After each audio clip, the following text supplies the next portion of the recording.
Hello everyone, it's Andy here, and so this is the first in many, hopefully, tutorials that I'll be doing. I want to start doing these regularly. I only really have a few ideas at the moment, so if you do leave some suggestions of like stuff in my songs that you want to see how I did, then by all means please do that, and I'll possibly do them in a later video. I'm not sure about breakdowns and stuff right now. I've been thinking about doing a Patreon for a bit, where I do more in-depth like breakdowns of certain songs and stuff and that kind of thing. I don't know yet, who knows. But anyway, in today's video, what I'm going to be talking about is Ableton's warping feature, which comes in very, very, very handy. So I'll switch over. I'm using OBS right now, so we can switch over to the screen cap mode here, and so we can get started. So what these glitch here, like, we're mainly going to be using the warping filter for this tutorial. I'll just go over everything it's been doing, and then I'm going to show you a way that I use it to make like glitchy percussion things, which is sorry,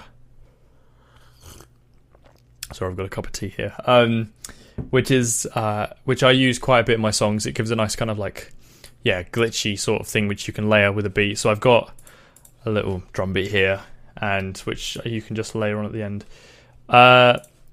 So actually, okay, here we go. So if I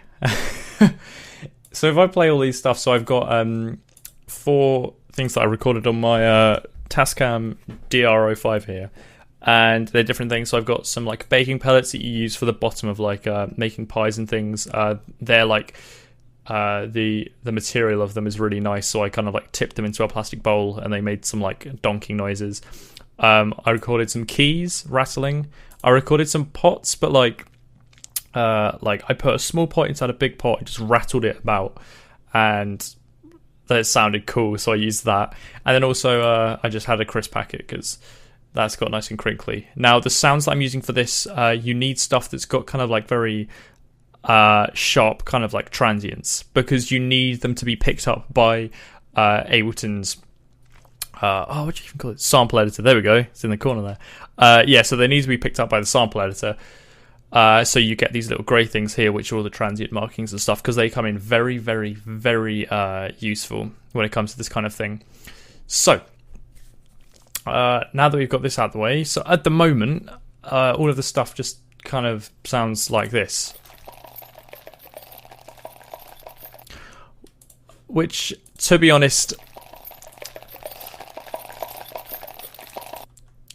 I'm not really digging that much. So what we're gonna do is we're gonna sort this out, and we're gonna make it so it sounds like better percussion now, which is good. So we're gonna start off, and we're gonna go through and we're gonna do some techniques on like all of these.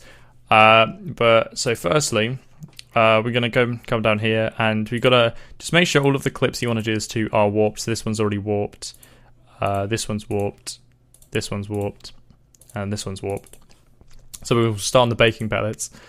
Okay, so I'm trying to get this all done in one take, because like it's just easier for me. Like the last time I tried to do this, it was like half an hour long, and it was really annoying. So anyway, we have the baking pellets here, and so with the warp mode on, you have with warping on, you have all of these 6 warping modes here.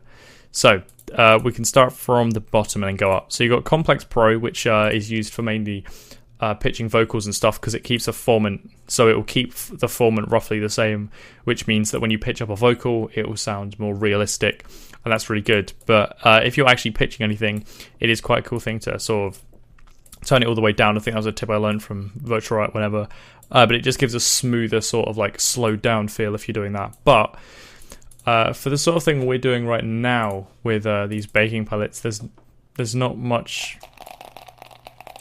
Oh, I might want to actually slow it down, because as you can see, it's completely the same like all of these are going to be.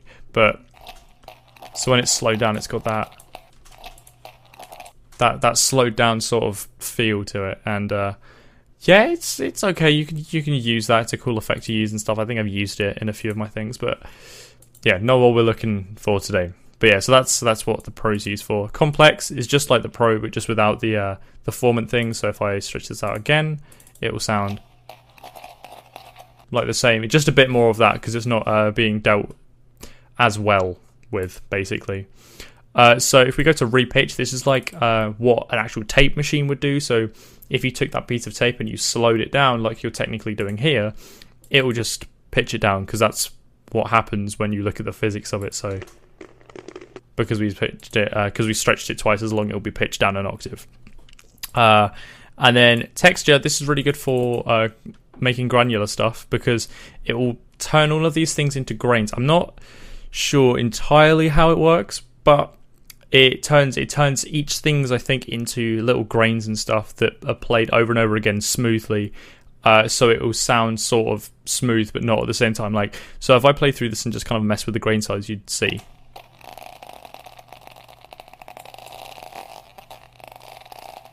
There's a whole Mr. Bill tutorial on how to use this to do really cool granular stuff.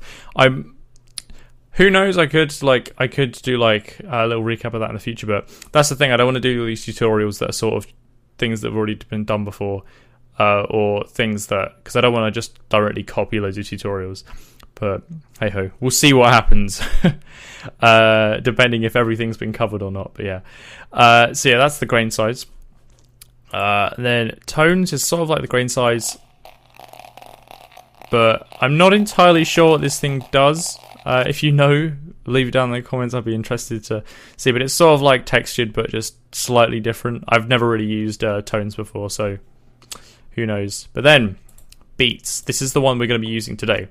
Now, beats is a very cool thing, because it's got these different over here. These different types of 4 beats, and in this they all do different things. That's really cool. So with it slowed down here, so if we went to the top thing, which is 1 shot here, what it will do is it will take these transients here and it will just play them, like, so it will play the normal speed of them. So if it's down here like this, it'll play that, but it'll essentially cut all of these up and stretch them out. So they keep the thing. It's a very good way to split drums and slow down drums and percussion and things like that, because it sounds better normally, because it's not actually warping the samples, it's just warping the space. Like, it's cutting the samples up, essentially. That's what it's doing. So if we stretch it out, you'll hear that. So it's like so, and so it's following along with the transients of these things. So what you can do is you can actually actually, no, I'm not gonna. I'll explain the rest of these first. So this one, essentially, instead of just leaving it as it is, it will just loop it, which creates a really nice effect. I really like that effect, which is one of the things you can do. And then this one here, what it will do is, instead of looping it, it will play it, reverse it, and then play it, and it will do that infinitely for as long as it needs to do so, which I think is quite cool. But so to begin with, we're actually we're firstly going to shorten it down to the original length, and we're going to put it on this, because this guy here, what this essentially controls is the envelope between each of the transients here. So what this will do is, when you turn it down, it'll essentially turn the decay down. Basically, that's what it's doing. So if I play it and I just I'll loop this. So if I play it and I turn it down, it will. So you can get more kind of popping sounds essentially from it. So I think I'm just gonna turn that down a little. Honestly, this is just something you can probably don't copy like all the values and stuff. Just do what sounds good to you, and like, yeah. But so I'm just gonna do this because it really depends on the sample as well. So I'm gonna just do this as it is. So it's got this nice sort of feel to it. So yeah, then I'm just gonna hit Control J, which means that it will consolidate it down, so it will just, so you can see physically what it's doing. So it's using each of those as a little envelope thing. And now what we're going to do to make it sound like a more regular pattern, because if we play against the metronome right now, the metronome is very loud, I do apologise. Which I guess it would be good for like wonky stuff, but I guess that's not really what we're aiming to do. So what we can do is, to stop it being wonky, and stop playing is so we can select it, click anywhere, hit Control A to select it all, and then Control U, or I think you can right hand click and hit quantize. And so what this will do is it will quantize it actually, but I just realized something. It'll always quantize it to the grid and what it is at that time, but I only want a 16 grid and for it to stop playing. So I'm just going to make sure that I've got a 16 grid here by selecting that, because it was 30 seconds. 30. God, I can't talk today. It was only 30 seconds, so yeah, that will be all right for some cases if you're doing a bit of a slower tempo. But I'm at 150 right now, so yeah. So we're just going to hit Control U, and it will quantize all of these things to a bit on here. So now if you play that along with the tempo. So it's very cool, and it's a very good thing to kind of start off with. Now, say we can do some other stuff, like we can incorporate the other setting, the other beats setting in here. So there's other two ways we can do this. We can either pitch it up. So, well, firstly, set it to warp, set it to beats. It should be in warp anyway, because Control J and consolidating that does that anyway. So then we can set this to this guy. Now, there's two ways we can do this. Either we maintain the speed but not the pitch, or we maintain the pitch but not the speed. So what we can do is we can slow it down, and it will...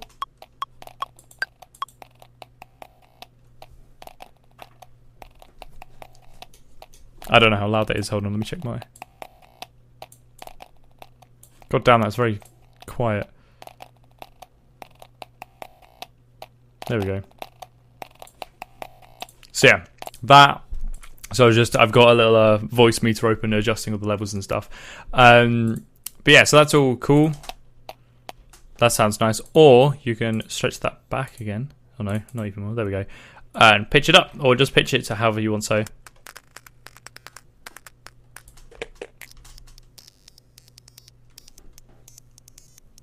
Who knows? It's all up to you. I think I do like the different version for this, so I'm just going to stretch it out. Then it also means as well you can duplicate that, drag that in, and then I think that was from the last tutorial. But however, so if that's been coming out of one ear the entire time, I'm very sorry about that. But yeah, so then you can pitch one of these, not pitch. You can pan one of those left and one of those right, and then.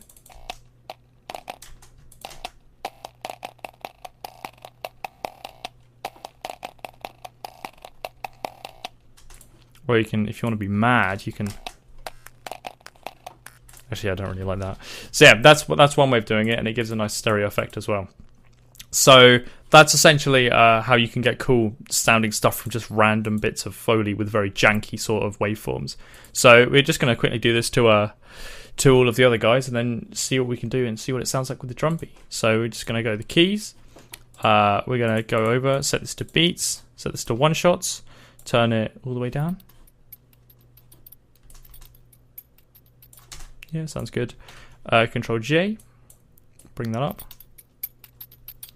just so it's sounding okay. And then for this one, we're going to set it back to beats, and I'm actually going to do the same again. So we're going to Control E, duplicate that, do that, set it 20 right and 20 left, and so now. And I'm dumb because I forgot to do the quantizing thing, which, hey ho, personal preference, but I like it, so yeah, it's all up to you. You probably thought, what's he doing? You literally just told us to do that, but then you just didn't do it. So I'm very sorry about that. But yeah, different results and stuff.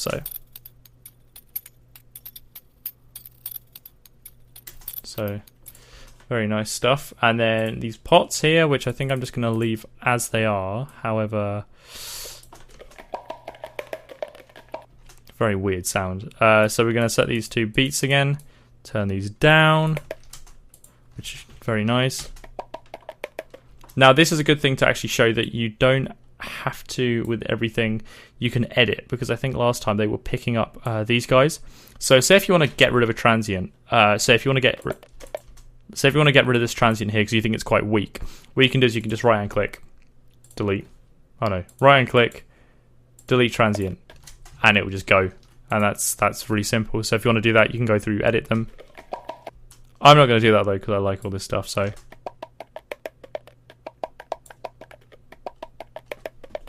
that does sound quite cool, but I'm not gonna do that. I'm gonna consolidate that. Gonna turn that up. Beats. We're gonna do this thing, but this time we're gonna pitch it up. And we're also going to consolidate it because I'm getting carried away with all these different techniques and stuff. That almost sounds like some clapping now. See, so there you go, some electronic clapping, weird clapping stuff. And then we're also gonna do the same with the crisp packet. But actually, we're gonna do this pitch. We're gonna do the pitching thing slightly differently. So we're just gonna quickly go into here, beats, turn the one shots down, so it does that. We'll go into 16ths, Control A, Control U. It's quite quiet right now, but we'll turn it up. Okay, cool. So now what we're gonna do is we're gonna actually turn this down by 12, which will make that lovely sound there. We're going to hit Control J on that again, but then this time we're going to switch it to beats, set it to the looping mode, I guess. Well, yeah, the not so smooth looping mode, and then we're going to turn it back up to 12. So we get the original thing, but it keeps the speed and the pitch. Plus it gives a very nice, almost like squishy feel. So then all of them together sounds like this.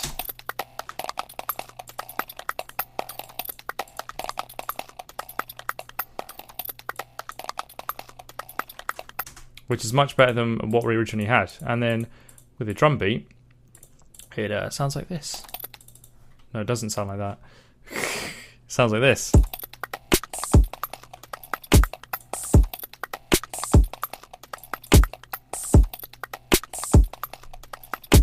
So yeah, that's just for a bit of context.